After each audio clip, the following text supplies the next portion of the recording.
So it's November 11th, and we thought we would go to another Whole Foods store and just see if any of the Whole Foods employees are exercising their newfound right of being able to wear a poppy on Remembrance Day.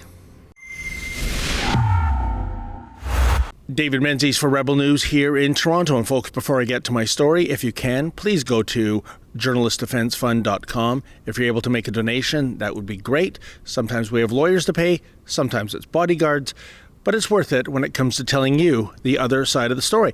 Well, it's Remembrance Day, and I think if there's any epilogue we have to put on Remembrance Day 2020, it is the situation at Whole Foods. Now, you might recall last week we brought you the story of how Whole Foods, which is owned by Amazon, which is owned by multi-billionaire Jeff Bezos, was actually forbidding its employees at its Canadian stores to wear the poppy. I guess somehow they were ignorant to the fact that the poppy is far from being a political statement. It's a sign of respect for all who have served, all who have given their lives, all who have made incredible sacrifices to earn us the freedom that we enjoy today in so many democracies.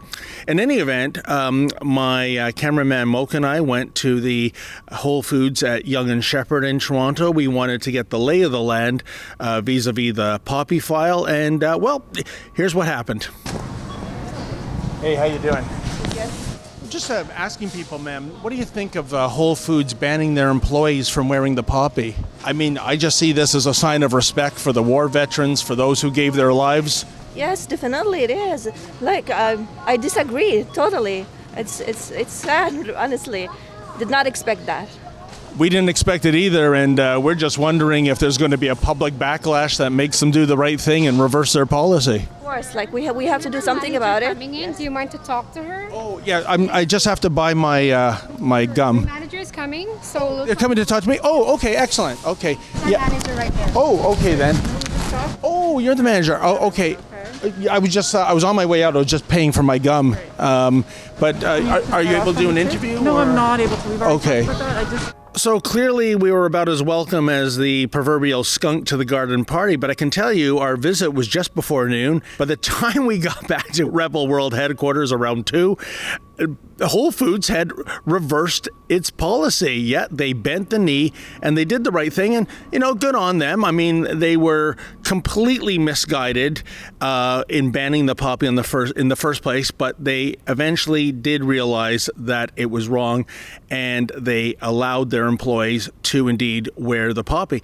So it's November 11th, and we thought we would go to another Whole Foods store and just see if any of the Whole Foods employees are exercising their newfound right of being able to wear a poppy on Remembrance Day.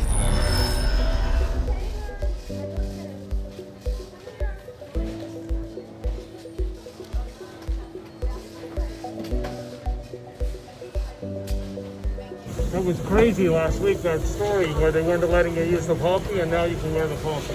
Oh. Very happy about that. Thank you, sir. Have a good night. Bye-bye. Well, there you have it. That was the footage at the Whole Foods at Yorkville.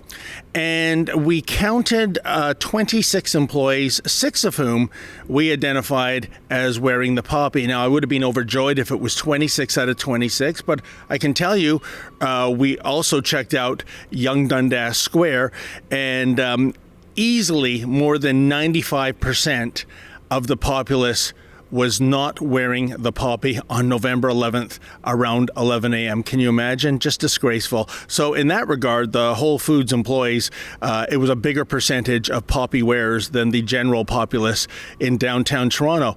In any event, moving forward, we'll see what Remembrance Day 2021 brings. At least it's good to know that this corporation, Whole Foods, is not being beholden to some silly dress code that forbids its employees to wear the poppy. It is allowing them the freedom to do so. And you know what? When it comes to Remembrance Day, folks, that's what it's all about. It's embracing the freedom that our veterans fought so hard to give us. For Rebel News, I'm David the Menzoid Menzies. Hey, folks, if you can, please make a donation at journalistdefensefund.com. We have lawyers to pay, bodyguards to pay, but it's worth it when it comes to bringing you the other side of the story.